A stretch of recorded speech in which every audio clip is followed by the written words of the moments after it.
Battle through the heavens god the flame emperor. Episode 120 युगवान। अपनी ताकत वापस पाने के बाद शियाओ यान ने लकड़ी का घर खोला, लेकिन पाया कि सुबह हो चुकी थी। विश्वास नहीं होता कि मुझे अपनी ताकत ठीक करने में पूरी रात लग गई। शियाओ यान ने भी सिर हिलाया, फिर एक बांस की टोपी पहनकर अपना चेहरा ढक लिया और युए परिवार के सभागार की ओर चल पड़ा। शियाओ यान, तुम ठीक हो गए? युए रू भी सुबह जल्दी सभागार में अपने पिता की कुछ चीजों में मदद करने आई थी और फिर उसने एक टोपी पहने हुए आकृति देखी और बिना कहे उसे पता था कि यह शियाओ यान है। हाँ, शियाओ यान ने भी जवाब दिया। हाय हाय, मैंने कहा था कि शियाओ यान एक सम्राट औषधिकार है और उसके पास हर तरह की रिकवरी वाली औषधियां हैं, तो ठीक होने में समय लगेगा। तुम अभी भी। हाय नमस्ते। यू के शब्द पूरे होने से पहले उसकी बेटी बाओर की पतली हथेली ने उसे चुटकी काट ली। चलो, मैं तुम्हें वहां ले चलती हूँ। युएरू को स्पष्ट रूप से पता था कि शियाओ यान का क्या मतलब है। फिर उसने अपने पिता को एक क्रूर नजर दी और शियाओ यान के साथ चली गई। यह लड़की यू भी इस बारे में काफी असहाय थी और फिर वह परिवार के मामलों को व्यवस्थित करने में डूब गई। युए गुलियांग, क्या किंगचेंग के पास कोई ऐसी जगह है जहां पानी बहता हो? शियाओ यान ने भी पूछा। आखिरकार उसने अपने गुरु जिनलॉन किंग से सुना था कि इस गुबेन पेयुआन गोली की औषधीय शक्ति और कुछ औषधीय सामग्रियों को निष्प्रभावी करने के लिए पानी के प्रवाह वाली जगह की जरूरत होती है, वरना किंग युआ का कमजोर शरीर अभी इसे अवशोषित नहीं कर सकता। पानी का प्रवाह। युएरू ने सुना तो उसकी सुंदर आंखें हल्के से मुस्कुराईं और उसे अचानक बचपन में वॉरक्राफ्ट पर्वतों में एक झरने की याद आई और फिर उसने शियाओ यान को सब कुछ बताया। मैं तुम्हें वहां ले चलूं? मैं भी एक लड़की हूं, इसलिए किंग युआ की देखभाल करना मेरे लिए सुविधाजनक होगा, युएरू ने भी कहा। नहीं, तुम्हारी दयालुता के लिए धन्यवाद। शियाओ यान ने यह सुनते ही जल्दी से मना कर दिया, और यह नहीं कि शियाओ यान को बोलने में शर्मिंदगी हो रही थी। गुबेन पेयुआन डान को अवशोषित करते समय उसके गुरु जिनलॉन किंग ने स्पष्ट रूप से कहा था कि किसी और को साथ नहीं लाना है, फिर जल्दी वापस आना। 10 दिन बाद जब रहस्यमयी 3 स्वर्गदूत आए तो भूलना मत। युएरू स्पष्ट रूप से मुश्किल नहीं करना चाहती थी और फिर उसने शियाओ यान को किंग युआ के घर के बाहर ले जाकर धीरे से कहा। युएरू को जाते हुए देखकर शियाओ यान ने भी धीरे से सांस छोड़ी और फिर धीरे से लकड़ी का घर खोला। तुम लड़के वास्तव में हर जगह प्यार बिखेर रहे हो, गोल्डन ड्रैगन किंग की आवाज अचानक गूंजी। शियाओ यान इस बारे में भी असहाय था। आखिरकार वह कोई प्रेमी नहीं था और इस युएरू के साथ उसका रिश्ता ज्यादा से ज्यादा दोस्तों जैसा था। हाँ, एक कदम एक समय में चलो। बोलने के बाद उसने हिचकिचाहट नहीं की और लकड़ी के घर में चला गया जहां किंग युआ धीरे से लेटी हुई थी। बर्फीले रेशम की एक परत किंग युआ के शरीर को ढक रही थी और फिर बर्फीले रेशम के नीचे शुद्ध सफेद किरणों के समूह जैसे उसे चारों ओर से घेरे हुए थे, जैसे कि उसकी रक्षा करने के लिए। चलो, उसे उठाओ और पहले उस जगह पर जाओ जो नीजी ने बताई थी। वहां मैं गुबेन पेयुआन डान को अवशोषित कर सकता हूं, गोल्डन ड्रैगन किंग ने भी कहा। यह सुनकर शियाओ यान ने भी अपनी पीठ पर भारी रूलर को थोड़ा हटाया। ध्यान न खींचने के लिए उसने किंग युआ को गोद में उठाया और चुपके से युए परिवार से निकल गया। जैसे ही किंग युआ को उठाया, शियाओ यान को अचानक एक शुद्ध ऊर्जा का प्रवाह महसूस हुआ जो उसे पोषण दे रहा था, और फिर उसने अपनी जिज्ञासा को जबरदस्ती दबाया और वॉरक्राफ्ट पर्वतों में युगवान की ओर चल पड़ा। शांत वॉरक्राफ्ट पर्वतों के जंगल में लोगों का समूह चुपके से चल रहा था, सतर्क आंखों के साथ आसपास के पेड़ों की अंधेरी जगहों को लगातार स्कैन करते हुए। उनकी हथेलियां अपनी कमर के आसपास हथियारों को कसकर पकड़े हुए थीं, किसी भी अप्रत्याशित स्थिति से निपटने के लिए तैयार। वॉरक्राफ्ट पर्वतों में कई वर्षों से रहने वाले एक पुराने भाड़े के सैनिक के रूप में, हर बार जब आप जानवरों का शिकार करने निकलते हैं तो आपको एक बुनियादी तालमेल बनाए रखना चाहिए। जब आपकी आंखें एक दूसरे से मिलती हैं तो आप दूसरी पार्टी की आंखों से खतरे और सुरक्षा का प्रतिनिधित्व करने वाले कुछ संकेतों को भी पहचान सकते हैं। शियाओ यान ने राहत के साथ यिहुओ हेंग प्राचीन रूलर को हटा लिया।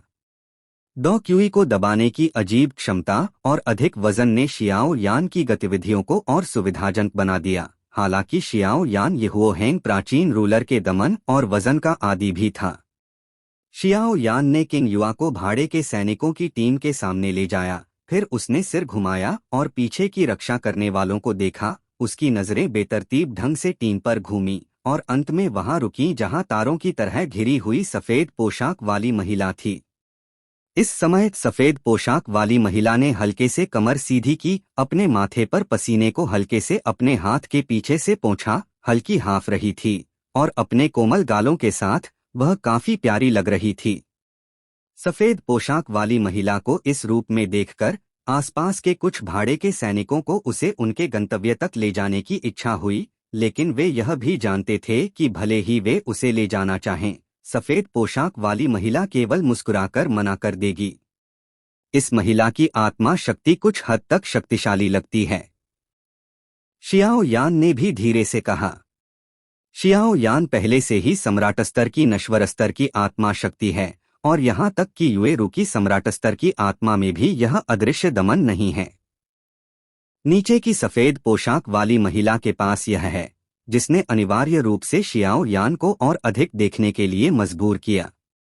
जब नीचे के भाड़े के सैनिकों की नजरें सफेद पोशाक वाली महिला पर केंद्रित हुईं, तो एक काफी सुंदर युवक मुस्कुराते हुए बगल के गार्डों में से निकला। सिर झुकाकर हाँफ रही सफेद पोशाक वाली महिला से कुछ कह रहा था। कोई बहुत शक्तिशाली आत्मा वाला व्यक्ति हमारी जासूसी कर रहा है। सफेद पोशाक वाली महिला ने भी सतर्कता से चारों ओर देखा। नहीं, हमने पहले ही वॉरक्राफ्ट पर्वत श्रृंखला की परिधि की तलाशी ले ली है, सुंदर युवक ने कहा। दोनों ने थोड़ी देर बात की और सफेद पोशाक वाली महिला ने मुस्कुराकर सिर हिलाया और फिर आगे बढ़ने लगी। धीरे धीरे अपनी नजरें हटाते हुए शियाओ यान को उस युवक और सफेद पोशाक वाली महिला के रिश्ते में ज्यादा दिलचस्पी नहीं थी, इसलिए उसने सिर हिलाया और एक बार फिर वॉरक्राफ्ट पर्वतों के युकवान की ओर हल्के कदमों से बढ़ गया। वॉरक्राफ्ट पर्वतों के बाहर सब कुछ अपेक्षाकृत शांत था। हालांकि शियाओ यान के वॉरक्राफ्ट पर्वतों में प्रवेश करने के कुछ ही समय बाद जानवरों का एक छोटे पैमाने का हमला शियाओ यान के सामने क्रूरता से प्रदर्शित हुआ। हमलावर 3 9वें क्रम के राक्षस थे, जो युद्ध संतों के राक्षसों के बराबर थे। इन्हें फायर स्नेक टाइगर्स कहा जाता था।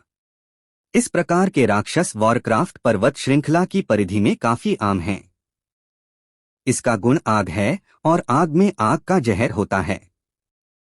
अगर इसका इलाज नहीं किया गया तो वे आग के जहर से हमला करेंगे जब तक कि वे मर न जाएं। हालांकि शियाओ यान इस बारे में भी असहाय था और फिर उसने अपनी डॉ क्यूई को छोड़ा। ये 3 राक्षस जैसे ही कोई प्राकृतिक शत्रु देखकर भयभीत होकर भाग गए। यह यहाँ है, ऐसा लगता है कि यह वही युकवान है जिसके बारे में युएरू ने बताया था। शियाओ यान ने भी संतुष्टि से सिर हिलाया जब उसने दूर से आकाश से नीचे बहते हुए झरने को देखा। झरने के बाहर जंगल में चलते हुए रोशनी मंद थी, लेकिन यह वह क्षेत्र था जिसे शियाओ यान ने पहले अपनी आत्मा शक्ति से जांच लिया था। इसलिए शियाओ यान को राक्षसों द्वारा अचानक हमला होने की चिंता नहीं थी और उसकी नजरें चारों ओर घूमी, सबसे उपयुक्त छिपने की जगह की तलाश में। गुबेन पेयुआन गोली लेना कोई छोटी गतिविधि नहीं थी। आखिरकार यह सम्राट के प्रथम क्रम की शिखर गोली थी। जैसे ही शियाओ यान छोटे जंगल से चला, वह छोटे घने जंगल में और गहराई तक गया और फिर एक दूरी और चलने के बाद झरने के पानी की बूम बूम बूम की आवाज सुनाई दी। Battle through the heavens god the flame emperor, episode 121, Hunyuan jade liquid. Xiao Yan भी बेहोश किंग युआ को अपनी पीठ पर लेकर धीरे धीरे चल रहा था और चलते हुए एक उपयुक्त जगह की तलाश कर रहा था। गुबेन पेयुआन दान लेने से होने वाली हलचल छोटी नहीं थी, इसलिए उसे झरने के नीचे की ओर एक जगह ढूंढनी थी। अरे, यह तो एक पन्ना पत्थर का बिस्तर है। शियाओ यान ने किंग युआ को पीठ पर लेकर झरने के नीचे चलते हुए एक पत्थर खोज निकाला। यह हरा पत्थर दूर से वास्तव में एक साधारण पत्थर से अलग नहीं था, लेकिन पास आने पर यह देखा जा सकता था कि पत्थर पर कुछ अजीब रेखाएं थीं और पत्थर की सतह थोड़ी पारदर्शी थी। इसे तेज रोशनी वाली जगह पर रखने पर इसके अंदर कुछ चिपचिपा गूदा बहता हुआ अस्पष्ट रूप से दिखाई देता था। शियाओ यान की नजरें इस हरे पत्थर पर एक पल के लिए रुकीं और अंततः उसने राहत की सांस छोड़ी। उसने अपने दिल की आश्चर्य को धीरे धीरे दबाया, झुका और किंग युआ को सावधानी से उस पत्थर पर रखा जो किंग युआ को समायोजित करने के लिए काफी बड़ा था। पन्ना पत्थर का बिस्तर उपचार के लिए एक बुद्धिमान विकल्प है। मैंने सुना है कि पन्ना पत्थर के बिस्तर के कई जादुई प्रभाव होते हैं, जैसे शरीर को नमी देना, चोटों को ठीक करना, और इसका उपयोग करके किंग युआ को गुबेन पेयुआन दान देना स्पष्ट रूप से अधिक निश्चित है। जैसे ही हथेली ने पन्ना पत्थर को छुआ, तुरंत गर्माहट का एहसास हुआ। उसने किंग युआ को धीरे से उस पर रखा और पास में पानी के हिलने की हल्की आवाज भी थी। पन्ना पत्थर का बिस्तर, नदी गर्भ बिस्तर। वाकई में। शियाओ यान ने पन्ना पत्थर को बार बार ध्यान से जांचा और अंततः यह पक्का किया कि पन्ना पत्थर का बिस्तर खतरनाक नहीं था। आखिरकार बाहर जाने पर सावधानी बरतना हमेशा सही होता है। वॉरक्राफ्ट पर्वतों की तरह ही प्रकृति का जादू। किंग युआ को उस पर रखते हुए शियाओ यान अपने दिल में आश्चर्य व्यक्त किए बिना नहीं रह सका। अगर उसे बाहर इन पन्ना बिस्तरों की खोज करनी होती तो शायद उसे बहुत खर्च करना पड़ता। इसे केवल एक आदमी ही खोज सकता था, लेकिन यहाँ उसे संयोगवश यह मिल गया, इसलिए उसे प्रकृति की सृजन शक्ति की प्रशंसा करनी पड़ी। चूंकि तुम तैयार हो तो निष्प्रभावी तरल तैयार करो। इस निष्प्रभावी तरल के साथ इस लड़की के लिए अवशोषण करना बहुत आसान होगा, गोल्डन ड्रैगन किंग ने भी धीरे से कहा। निष्प्रभावी तरल की बात आने पर शियाओ यान का चेहरा थोड़ा गंभीर हो गया। गुबेन पेयुआन दान के लिए इस्तेमाल होने वाला निष्प्रभावी तरल हुन्युआन जेड लिक्विड कहलाता है। इस तरह की चीज को प्राप्त करना अत्यंत कठिन है। अगर इस बार तैयारी विफल हो गई तो अगली बार इस खजाने को फिर से प्राप्त करने के लिए पता नहीं कब तक इंतजार करना होगा, इसलिए इस मामले में लापरवाही नहीं बरती जा सकती। शियाओ यान की गंभीर शक्ल देखकर गोल्डन ड्रैगन किंग ने अपनी हथेली लहराई और फिर शियाओ यान के चारों ओर एक अदृश्य ऊर्जा अवरोध प्रकट हुआ। तैयारी की चिंता मत करो, मैंने इस जगह के चारों ओर एक ऊर्जा अवरोध लगा दिया है और दूसरों को इसका पता नहीं चलना चाहिए।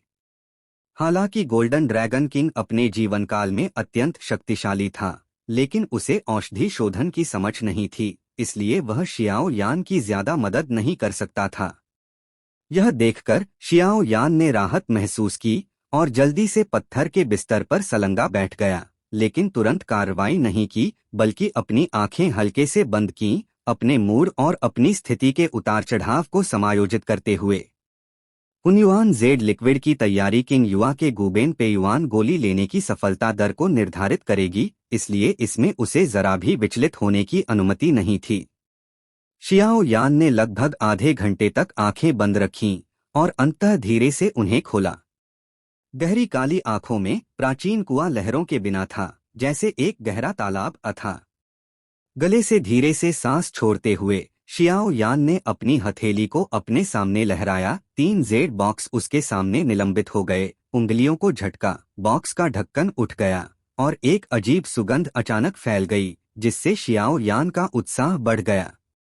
एक जेड बॉक्स में हुन्युआन जेड लिक्विड की मूल सामग्री अर्थ कोर लिक्विड थी, एक जेड बॉक्स में एक काली अर्थ स्टोन मदर थी और आखिरी जेड बॉक्स में एक लाल औषधीय जड़ी बूटी ब्लड स्पिरिट फ्रूट थी।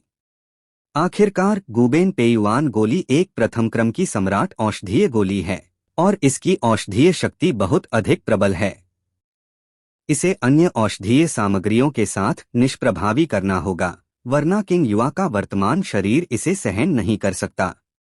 हालांकि शोधन एक कठिन कार्य नहीं था, खासकर वर्तमान शियाओ यान के लिए। उसकी हथेली के एक इशारे पर उसके सामने की काली अर्थ स्टोन मदर बाहर उड़ गई और फिर शियाओ यान के सामने निलंबित हो गई।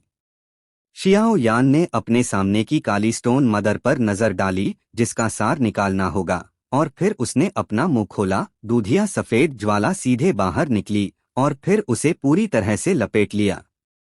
जैसे ही ज्वाला प्रकट हुई, शियाओ यान के नियंत्रण में तापमान अचानक एक अत्यंत मजबूत स्तर तक बढ़ गया।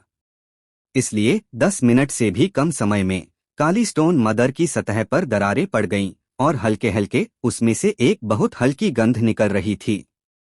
यह देखकर शियाओ यान ने हल्के से सिर हिलाया। उसकी उंगलियां अचानक झटकीं और एक कमजोर ऊर्जा ने काली स्टोन मदर को मारा और फिर बाद में एक क्लिक की आवाज के साथ काला रंग फीका पड़ गया और उसमें से टुकड़े गिरने लगे और अंत में उसमें छिपा हल्का सफेद गूदा प्रकट हुआ। इस सफेद गूदे के प्रकट होने के साथ शियाओ यान ने धीरे धीरे ज्वाला का तापमान कम किया और अंत में इसे एक पतली लकीर में बदल दिया जो पन्ना पत्थर के बिस्तर के नीचे जल रही थी। यह ऐसा लग रहा था जैसे ज्वाला एक पत्थर के कटोरे को भाप और भून रही हो। कटोरे में कुछ सफेद गूदा अभी भी छोटे छोटे बुलबुले के साथ उबल रहा था और हर बार जब बुलबुले फटते थे तो एक हल्की काली गैस उठती थी। यह काली गैस अर्थ स्टोन मदर में जहरीली अशुद्धता थी। इसे शुद्ध करने के बाद ही इसे हुनिवान जेड लिक्विड को निष्प्रभावी करने के लिए इस्तेमाल किया जा सकता था, अन्यथा औषधीय तरल की तैयारी सफल नहीं होती। इस तरह का शोधन शियाओ यान के लिए ज्यादा मेहनत नहीं लेता था। बस 10 मिनट में सफेद गूदे में काली गैस को बाहर निकाल दिया गया। अर्थ स्टोन मदर का निष्कर्षण पूरा करने के बाद शियाओ यान का चेहरा अपरिवर्तित रहा और आखिरी बची औषधीय सामग्री को भी शियाओ यान की दूधिया सफेद ज्वाला में लपेट लिया गया और यह एक लाल तरल में बदल गई। यह सब आसानी से करने के बाद उसकी हथेली के एक झटके के साथ कुछ नाजुक जेड की बोतलें और बर्तन उसके हाथों से निकले और फिर उसका मन हिला। प्रत्येक में थोड़ा सा तरल उसके सामने के 3 जेड बॉक्स से निकला और अंत में शियाओ यान के नियंत्रण में यह एक पारदर्शी जेड कटोरे में मिल गया। चीची। जैसे ही 3 तरह के तरल आपस में मिले, एक हल्का धुआं फट पड़ा जैसे पतंगे ज्वाला की ओर। तुरंत वे अत्यंत शत्रुतापूर्ण प्रतीत हुए और उन्होंने एक दूसरे को सीधे नष्ट करना शुरू कर दिया। संपर्क होने पर कुछ छोटे हवाई बुलबुले लगातार बाहर निकल रहे थे। शियाओ यान ने 3 तरह के तरल पदार्थों के आपसी नष्ट होने पर अपनी नजरें टिका दीं। थोड़ी देर बाद कोर लिक्विड और अर्थ स्टोन मदर का तरल पूरी तरह से गायब हो गया और जो बचा था वह केवल थोड़ा धब्बेदार लाल तरल था।